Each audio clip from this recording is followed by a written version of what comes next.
Diceritakan ada seorang yang akan mencalonkan diri untuk menjadi DPRD. Entah dari daerah mana dia berasal, kita sebut saja dia dari daerah entah berantah. Dalam pikirannya, untuk memperoleh suara sebanyak-banyaknya demi hasratnya menjadi legislatif, dia akan menggunakan politik uang untuk dibagi-bagikan ke warga menjelang hari H, atau istilahnya serangan fajar. Untuk memperoleh sejumlah uang, dia mencoba meminjam dari berbagai lembaga keuangan. Juga dia pinjam dari pinjaman online.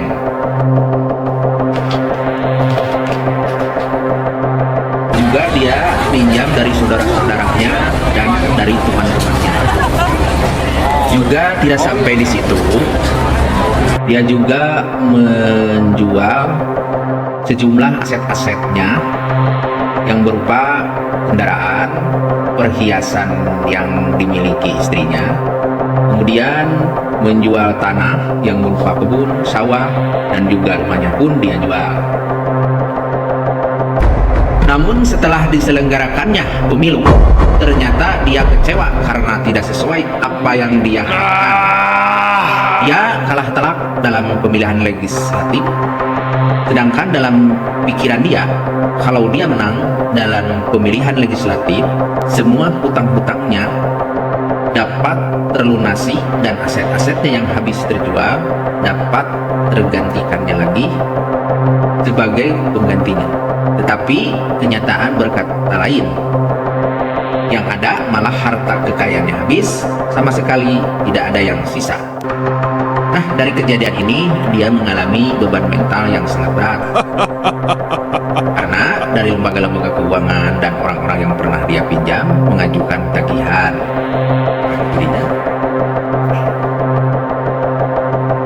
Dan akhirnya dia mengalami depresi,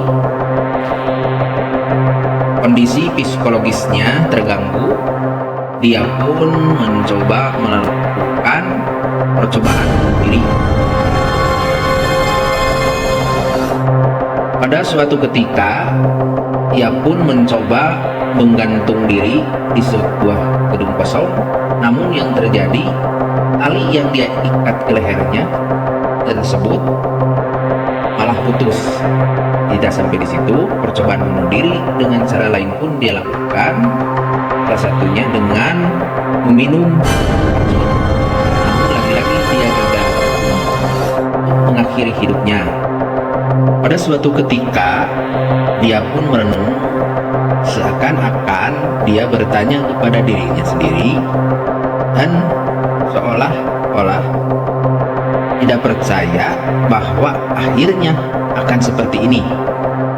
Dan tanpa disengaja, sukun pun jatuh tepat ke arah kepalanya. Dia pun tergeletak dan pingsan. Dan dia pun dibawa ke rumah sakit di daerah tersebut. Setelah melewati proses penyembuhan di rumah sakit, kesehatan fisiknya mulai membaik. Namun kondisi kejiwaannya mulai terganggu. Berbagai upaya pun dilakukan oleh pihak keluarga. Namun akibat depresi yang terlalu berat sehingga dia divonis sebagai pasien ODGJ. Akibat kejadian tersebut, istri, anak, saudara-saudaranya merasa risih dan akhirnya ditinggalkan seorang diri. Demikian sekilas cerita yang dapat kami ceritakan. Terima kasih telah menonton video ini. Dan kisah ini hanyalah cuma fiktif belaka saja. Jangan lupa like, komen, share, dan subscribe